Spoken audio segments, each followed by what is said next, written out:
Were you surprised by Paddy's game plan? I didn't understand his game plan even. He wanted to box with Gaethje, but he couldn't wrestle him, he couldn't box him. He just a little bit young and he has a better chin, but he's a trash can. Just curious, what did you think about Paddy's chin? Because a lot of people say Justin Gaethje is the hardest hitter they've ever faced. Yeah, but Paddy got knocked out like 15, 20 times. Yeah, Justin was like 3-4 years ago, he was different. Now it's like he's getting old and it's last a couple fights he got. I just felt like I did enough. I just felt like I did enough to get the job done. Paddy is getting the beat out of him right now. It looks like, Jesus, this might not end well. It was almost like he understood the assignment. We're on Paramount. This is a new network. They're going to be new fans. We need to introduce them to what the UFC is. I think after watching that, everybody that was tuned in are going to be lifelong fans of the UFC. Because on the special nights, there is not a sport in the world that can compare to the UFC. And tonight we have one of those special nights. Paddy's heart. Oh, bro. The grit of this kid. I don't care that he lost the fight. He comes back and murders like most guys. Yeah. Like anyone that doesn't have the grit. Like obviously everyone, like myself and everybody else, is worried about how much a fight like this takes out of you. But he's super young. Yeah. Like, you know what I mean? I think he's young enough to bounce back from a fight like this and to turn it into a superpower moving forward. Because not many people survive Gaethje the way he does, the way he did, or like have moments of greatness late in the fight after taking the hits that he took. The commentary was absolutely ruthless. MMA analysts didn't hold back when dissecting Paddy Pimblett's disastrous showing against Justin Gaethje. One voice cut through the noise with shocking bluntness, calling him a complete failure. The strategic breakdown was mind-boggling. Here was a fighter choosing to stand and bang with one of the division's most devastating strikers. Experts watched in disbelief as the younger competitor walked directly into danger. Gaethje, despite his recent setbacks and advancing age, systematically dismantled his opponent. This wasn't merely a defeat. This was a masterclass in poor decision-making under the brightest lights. Questions swirled about whether Pimblett truly grasped what he was walking into, or if his own hype had clouded his judgment. But then came the bombshell about his compromised durability, sending shockwaves through the entire discussion. In the UFC, you were saying stuff like, well, his entrance is good and it's all well and good to get the fans, but he needs to be able to fight. Obviously, we've seen him have great wins before, but to show the durability he had in that fight tonight, do you feel like even though he lost, he will be considered one of the best in that division moving forward? No doubt about it. I mean, he was the favorite tonight. I think that's what fucked him. Every other one, he's the underdog and everybody thinks he's going to lose. Tonight, he's the favorite. I don't think that his game plan was the greatest. Obviously, tonight he showed he is tough, he is durable, and almost impossible. I mean, especially against Gaethje. And you're eating those punches from him. You know, it's one thing to say, listen, I'm going to come out. I believe in, say, you know what? It's the third round. I got 2 rounds left. I might want to try to take him down and submit him here. Moreover, disturbing revelations about Pimblett's ability to absorb damage left the MMA world stunned. Industry insiders couldn't comprehend his survival rate given the punishment he endured, but the real bombshell dropped next. Sources claimed Paddy had been unconscious somewhere between 15 and 20 times throughout his fighting journey. This wasn't rumor or gossip. This was a devastating assessment that painted a terrifying picture of accumulated trauma. The timeline stretched far beyond his encounter with Gaethje, suggesting years of brutal punishment. Medical concerns immediately surfaced.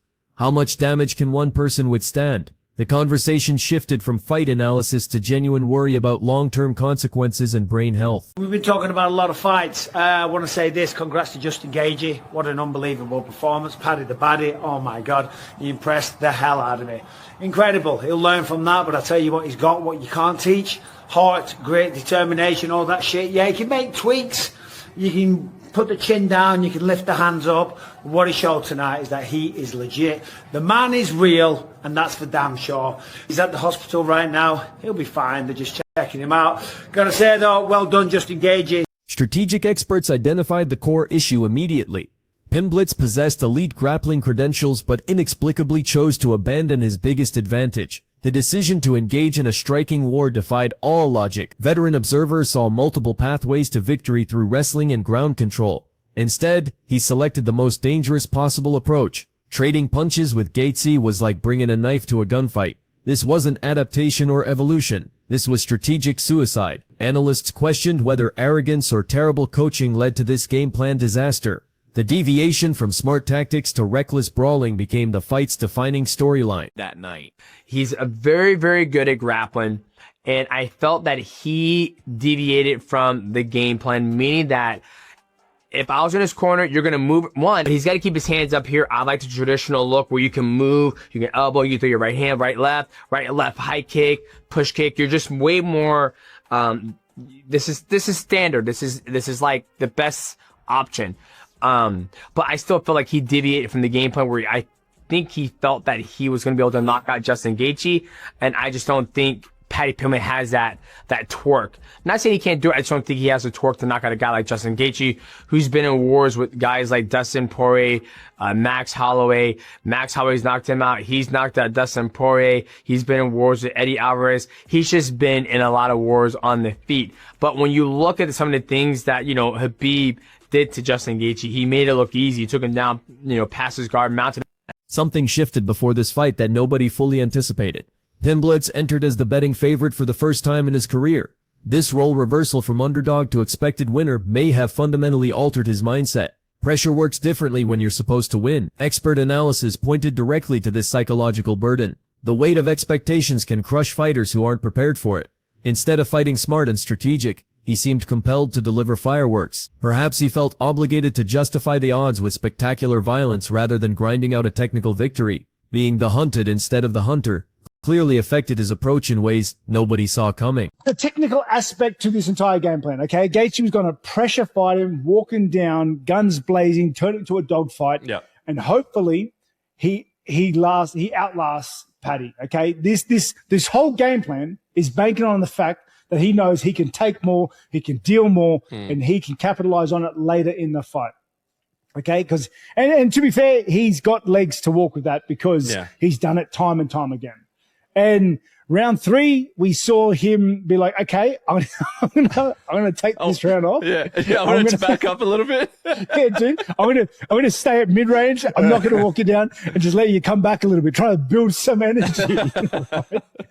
And everyone was worried. Like, honestly, I saw like a glint of disinterest from Gaethje. Yeah. You know what I mean? Like, I don't know. It was weird. But then round 4 just puts his foot back on the pedal, maybe knowing he's got 2 rounds left. Bar fight Gaethje. It was Gaethje of old. It was so.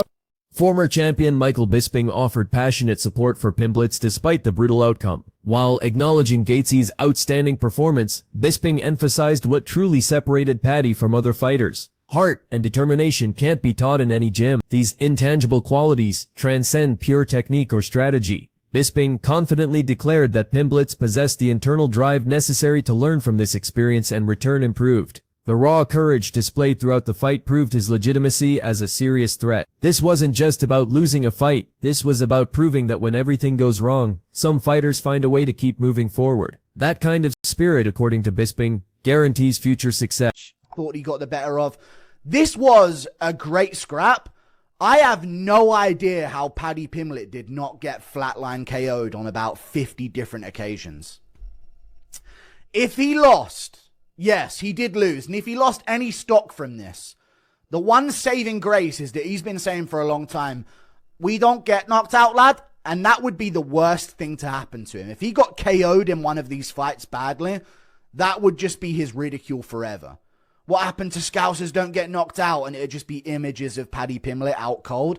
I have no idea how he didn't get flatlined in this fight. Justin Gaethje was cracking him with so many overhand rights.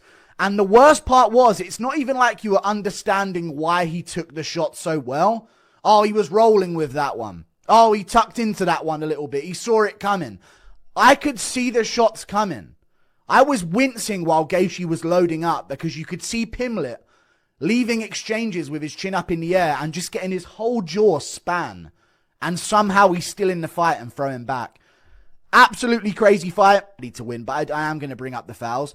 Gaethje fought very fucking dirty in this fight. A lot of eye pokes, a groin shot as well. I think Paddy Pimblett had a groin shot that he landed too, but that was towards the end of the fight where it was just an absolute mess of a scrap between the two of them. But Gaethje landed some really, really bad eye pokes on him. But it doesn't matter because the result is the result. Pimblett gets beaten over. Demetrius Johnson brought a different perspective to the analysis with his legendary fighting experience. While respecting Pimblett's grappling credentials, Johnson argued he completely abandoned sound strategy. Proper defensive positioning and varied striking attacks were ignored in favor of reckless exchanges. Johnson believed the best approach was completely discarded for entertainment value. This strategic failure highlighted a fundamental misunderstanding of how to approach elite competition. Johnson intensified his criticism by questioning Pimblett's finishing power against durable opponents like Gaethje. He stated bluntly that the necessary knockout ability simply wasn't there. This wasn't meant to diminish his overall skills, but rather to highlight Gaethje's incredible chin. Fighters like Dustin Poirier and Max Holloway had failed to stop him, so expecting a knockout was unrealistic. Khabib's grappling-heavy approach had made defeating Gaethje look effortless by comparison. Justin Big Rufus Gaethje puts on a very destructive performance against Paddy Pimblett. Kind of sloppy, little bit of a street beefs masterclass, if that's the word that you want to use to describe these two. Just standing in the pocket, swinging, trading, falling all over each other. There was some goofy takedown attempts and scrambles. But what it came down to is, like I said in the prediction video, Paddy Pimblett at that long range was landing some nice calf kicks. His jab was working quite well against him. We knew that Justin Gaethje, when he defends, ducks down into strikes, and Paddy Pimblett was able to land some nice knees up the middle, some nice head kicks. There was a couple of fouls back and forth that we'll talk about in this fight as well, but mostly it came down to at range, Paddy Pimblett could do well, and he was kind of trying to force maybe a bad exchange out of Justin Gaethje where he could get some grappling going, but really didn't go for the takedowns in this fight. He's not really a guy that will shoot a takedown and rest. Robert Whittaker shifted focus to Gaethje's masterful pressure fighting display. This represented a return to his most dangerous style. Calculated aggression and unforgiving pace defined his approach. Whittaker explained that Gaethje's entire strategy revolved around superior durability and damage output. Walking forward with guns blazing wasn't reckless. It was deliberately turning the fight into his preferred environment. This calculated violence reminded everyone why he remains one of the division's most feared competitors. His unwavering commitment to forward pressure created the perfect storm for victory. But at the end of the day, like watching this fight, you do kind of just have to laugh to yourself because they're fighting tooth and fucking nail. They're scrapping for the honor of getting slimed out by fucking Ilia Topuria. Like, we already knew that before this fight, but nothing in this fight has convinced me otherwise that Ilia does not KO both these guys in like 2 rounds flat. I know that's not a hot take or unpopular opinion, but yeah, Justin Gaethje and Paddy Pimblett, they went out there, they had a crazy brawl. Ilia's probably going to get on. This was like two drunk dogs fighting for the bone. You know what I mean? That's how Ilia would describe it, but it was entertaining. Whittaker revealed a fascinating tactical detail from the 3rd round. Gaethje appeared to consciously ease off the pressure, allowing his opponent to recover slightly. This wasn't fatigue or weakness. This was tactical brilliance disguised as backing off. The momentary disengagement allowed Pimblett to build false hope before the storm resumed. Whittaker even noticed a look of casual confidence, as if Gaethje could afford to toy with his opponent. Round 4 saw the pressure return with devastating effect. This was vintage strategic thinking masked as brawling instinct. The most shocking aspect of the entire fight was Pimblett's supernatural ability to remain conscious. Experts genuinely couldn't understand how he avoided being knocked out cold on numerous occasions. The volume and power of clean shots connecting should have ended the fight multiple times. Yet somehow he continued absorbing punishment and throwing back. It defied medical understanding and combat sports logic. His reputation for toughness reached legendary status even in defeat. The spectacle of his durability became as memorable as the actual result. Commentary teams found themselves cringing while watching the punishment unfold. The worst moments came when Pimblett consistently left exchanges with his chin exposed, absorbing flush shots to the jaw. There was no rolling with punches or defensive movement, just blatant exposure to devastating power shots. His inability to protect himself coupled with supernatural durability created a truly disturbing viewing experience. Everyone watched in amazement at his ability to absorb damage while questioning why he couldn't avoid it. Controversy emerged regarding illegal tactics throughout the fight. Accusations of deliberate eye pokes were leveled primarily against Gaethje. These weren't accidental fingers grazing faces. Analysis suggested intentional fouls designed to gain advantage. Multiple severe eye injuries occurred that went beyond typical fighting accidents. While official results remained unchanged, these claims tainted the victory and sparked heated debate. The line between aggressive fighting and dirty tactics became blurred in this chaotic encounter. The illegal activity wasn't entirely one-sided in this messy affair. While Gaethje faced most accusations, Pimblett also landed questionable strikes including groin shots. The final rounds devolved into complete chaos, where both fighters crossed legal boundaries. Desperation and exhaustion led to tactics neither would normally employ.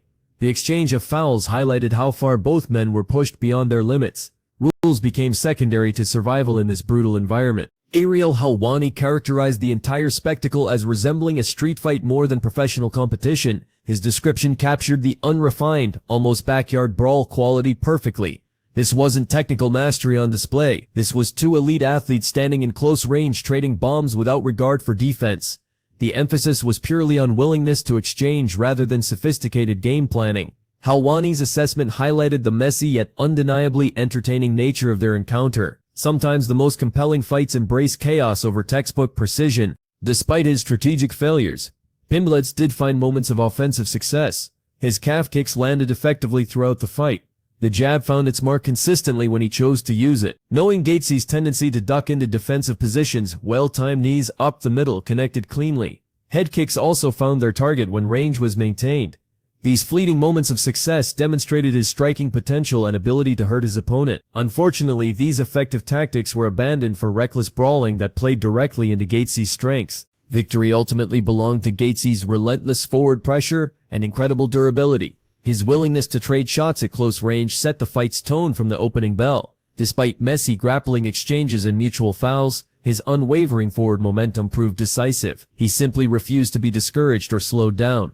The combination of constant pressure and devastating power wore down his opponent over 5 brutal rounds. His aggressive approach and supernatural toughness were the determining factors in a truly destructive performance. One of the most puzzling elements was Pimblett's reluctance to utilize his world-class grappling background. Despite occasional attempts to create scrambles and wrestling exchanges, takedown attempts were virtually non-existent. This strategic oversight baffled observers who knew his submission expertise. Even as the striking battle turned against him, he failed to pursue his strongest skill set. The decision to avoid grappling despite clear opportunities represented a fundamental misjudgment of both fighters' strengths. This choice ultimately proved catastrophic. The overall spectacle was described as a wild and chaotic encounter where neither fighter could quickly finish the other. This stalemate created non-stop action that energized the entire event. The fight transcended normal competition and became a testament to pure willpower and endurance. Technical imperfection was overshadowed by endless thrills that captivated audiences completely. It proved that sometimes the most entertaining wars come from heart rather than skill.